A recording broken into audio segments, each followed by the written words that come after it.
খাই ১২ মাসি আমরা।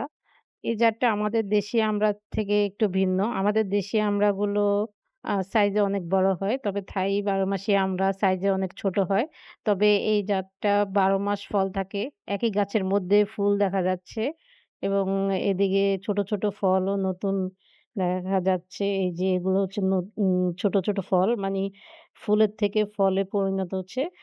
এগুলো আস্তে, আস্তে বড় হচ্ছে এবং পরিপক্ক ফলও রয়েছে। আমি দেখাচ্ছি।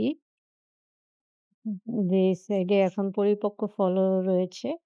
পরিপক্ক ফলগুলো তার মানে এই না যে এগুলো অনেক বড় হয়। আমাদের দেশি জাতগুলো বেশ বড়।